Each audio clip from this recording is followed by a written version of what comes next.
Najwa Shihab, SH.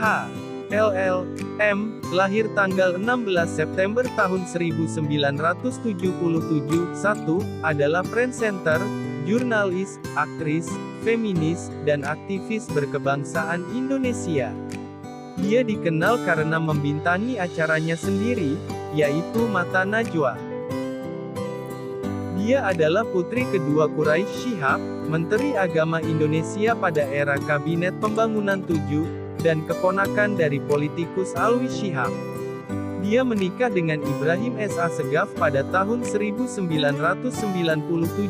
dan memiliki satu anak laki-laki. Keadilan jadi barang sukar, ketika hukum hanya tegak pada yang bayar. Ambisi politik tentu wajar saja, selama pandai menginsyafi batasan etika. Apa karena hidup orang kecil patut menderita, dan orang miskin pantas terhina? Sebagai tumbal mereka tersisa jadi catatan kaki. Tiap orang bisa punya mimpi, tapi tak semua bisa bangkitkan semangat tinggi. Di pundak pemimpin yang bebas korupsi, disitulah masa depan negeri. Di tengah pusaran kegelapan, kejahatan kerap dimaklumi sebagai kewajaran. Dalam kondisi darurat korupsi, pejabat negara tetap mencuri silih berganti. Sebanyak koruptor masuk penjara, sebanyak itu pula regenerasinya menggarong negara. Berbuat untuk sebuah harapan, yang tidak lagi dikeluhkan tetapi diperjuangkan. Hukum yang dibiayai transaksi suap, membuat wajah peradilan begitu gelap.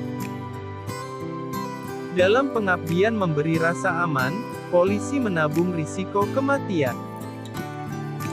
Tanah air adalah petak-petak yang harus diolah, tanah air adalah lautan yang harus dibelah. Bagaimana anak muda bisa diam ketika aparat justru miskin teladan? Jangan bosan bicara tentang kebenaran, agar demokrasi tak berakhir dengan kesia-siaan. Bagaimana mencari pemimpin dengan hemat dan bebas korupsi, di tengah kondisi kepartaian berbiaya mahal tapi miskin legitimasi? Kebenaran dan kepastian mengapung, di antara uang dan kuasa yang mengepung. Dengan jurus transparansi, mereka hadang gerak-gerik para pencuri. Jika atasan berani buka-bukaan, anak buah akan sulit selewengkan jabatan.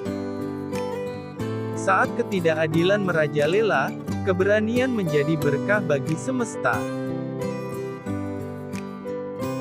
Demokrasi bukan hanya penguasa dan birokrasi yang kuat tapi rakyat yang bebas berserikat. Saat hukum terbelit begitu mudah, langit keadilan runtuh menimpa si lemah. Istana bukan cuma di Merdeka Utara, Indonesia juga bukan hanya Jakarta.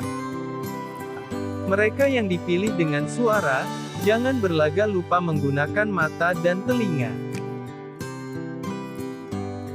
Negeri ini butuh dikolal dan diperjuangkan oleh orang-orang yang punya keberanian dan punya kemauan untuk terus mencoba sampai berhasil. Setiap hukum yang dipakai menindas, pengacara seharusnya hadir mewakili tertindas. Kekurangan jangan terlalu dikhawatirkan, selama kepemimpinan berjalan penuh keterbukaan. Usia muda adalah modal agar tangan terus terkepal, untuk arungi medan yang terjal.